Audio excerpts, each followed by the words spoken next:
classmates, people you know who should apply. You should be calling them right now, saying go to Transformative Justice Coalition's website. Go to tjcoalition.org and apply.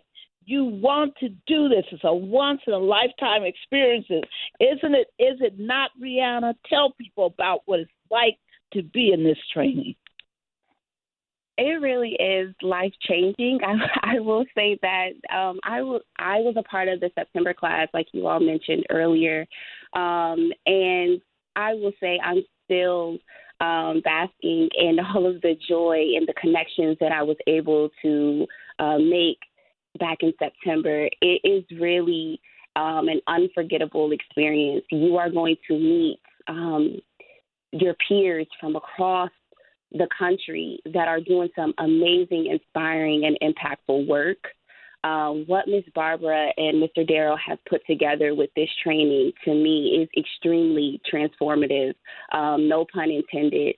It's their leadership, their kindness, their advocacy, their encouraging words has been something that I will take in my career and in my personal life moving forward. So I really implore anybody that is listening to us today to please sign up and, again, take your chance. And like Ms. Barbara just said, you do not have to be a student.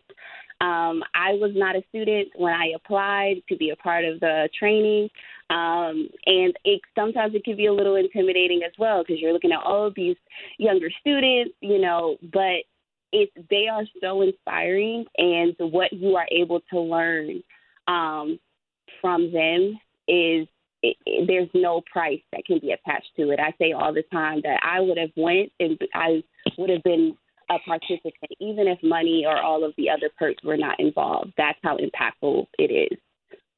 And what I want people to know, and thank you so much for pointing that out, because I want people to understand it's a skills training.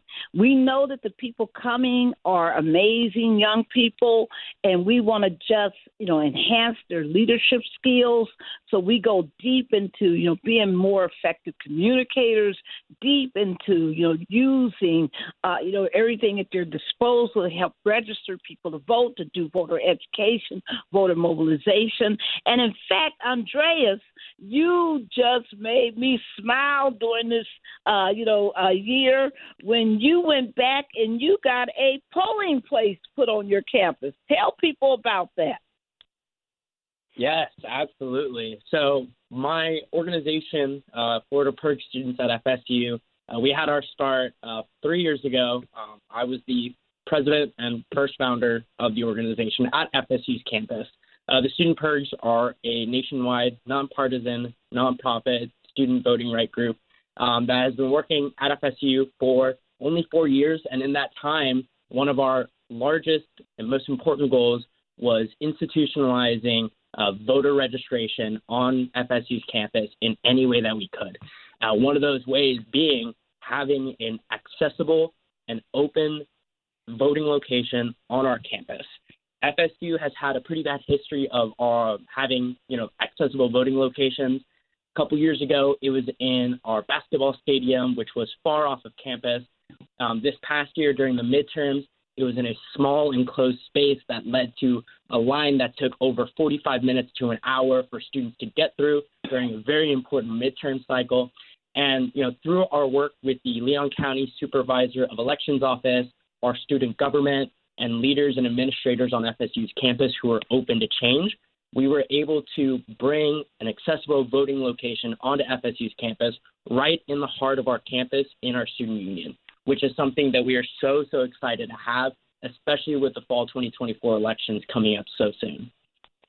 Wow. And Cynthia, you got to love hearing this because, the reason I think when people hear us talking about the law sometimes, it sounds, kind of like remote. But I want people to understand, and Cynthia, that's why the communications committee is so important, because we want people to know that, there have been lawsuits brought under the Voting Rights Act to make sure that there could be polling places on college campuses. Lincoln University is a great example of that, and the students there who have been part of our training, they continue that tradition. They march to that polling place that they were able to force through litigation. But if this new ruling in the Eighth Circuit becomes the law of the land, that kind of lawsuit could never be brought, right, Cynthia? Just think about, why it is so important for people to be able, who are injured by illegal, unlawful practices of racial discrimination, why it's so important for them to be able to go into court and have their rights vindicated. Tell people more, about, some of the work that the Communications Committee is doing, especially for MLK Day. That's right, next Monday. It's not a day to sleep. It's a day to be active. It's a day of action. To work. Tell people about it. Yes. It's a day to continue the fight for voting rights. I want to just back up for a minute because you started out by saying, was I happy to hear what Andreas was saying and Breanna, and I am overjoyed. And I wanted to just start there.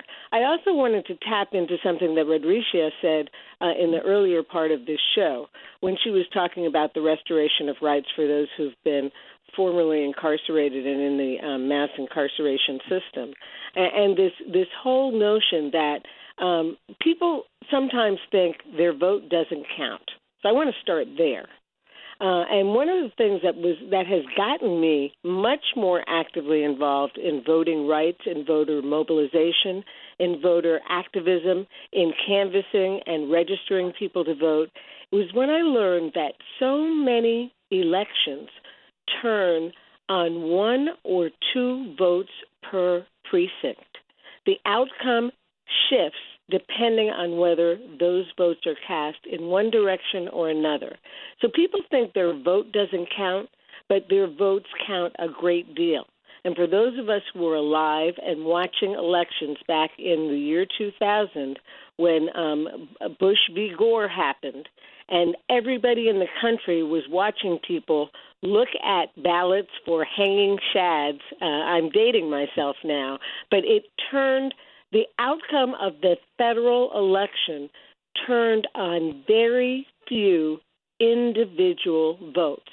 And that's why years later, even after President Obama had won his second term, people in Florida were still standing in line waiting to vote, to cast their vote because they did not want anything to get in the way of their vote.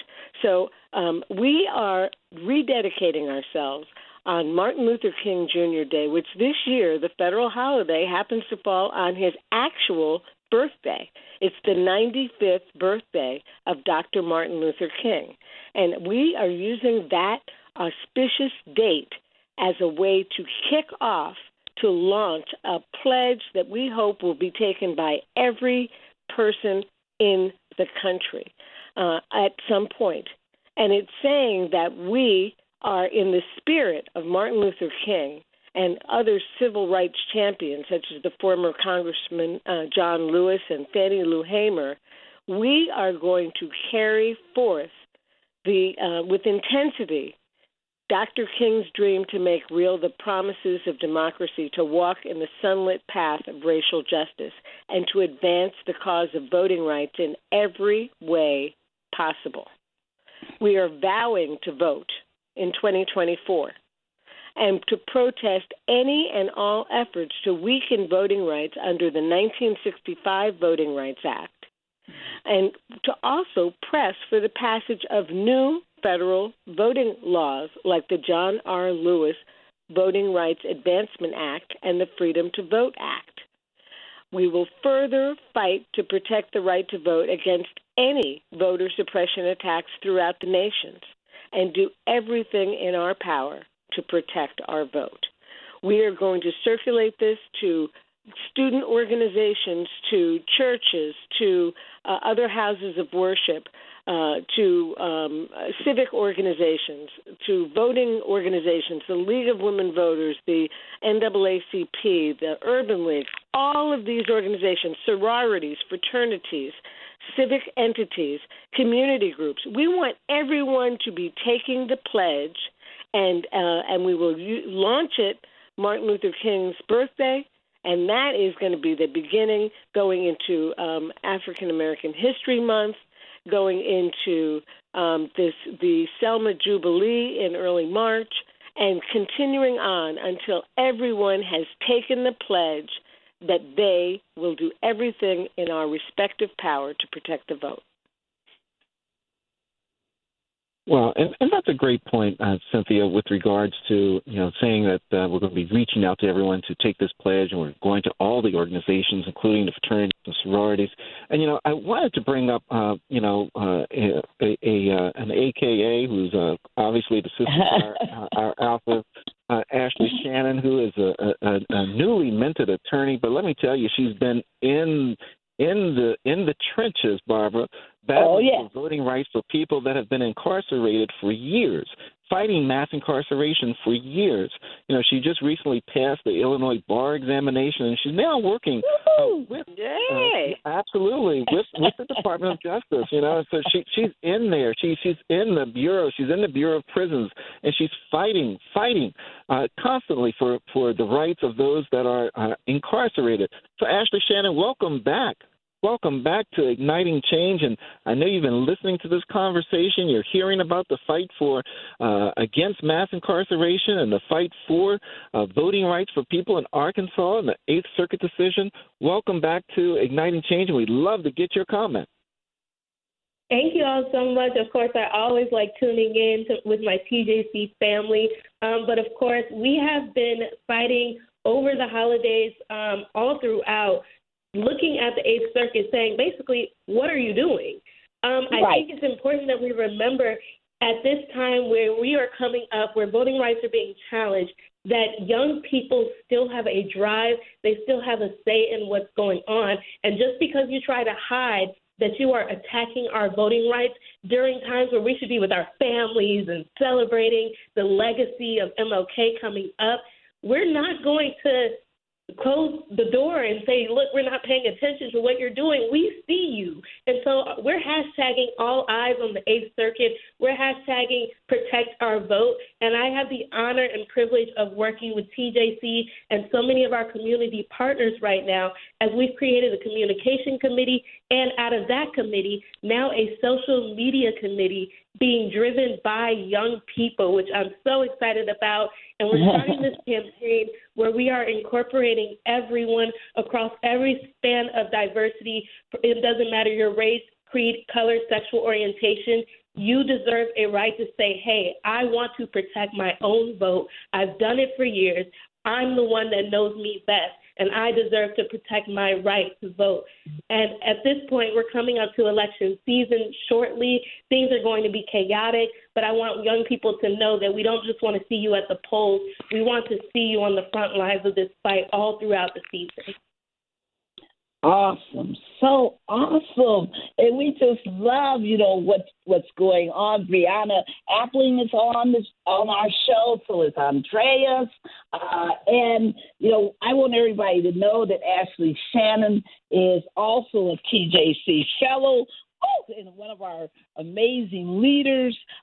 She is just, awesome. And I want to talk to people, so let's talk more about MLK Day. Because, again, people are saying this woman's telling us that we shouldn't be sleeping. That's right. We're saying that this is a day for action. We got to, wake up the sleeping giant of our rights and fight in every way that we can to make sure that our vote counts. But everybody, we know that they're spending millions of dollars running what they call no vote campaigns. They're telling folks don't vote. And they're appropriating, every issue that we care about and then saying no vote, don't vote. it is so vicious, and they're spending most of this money targeting young people.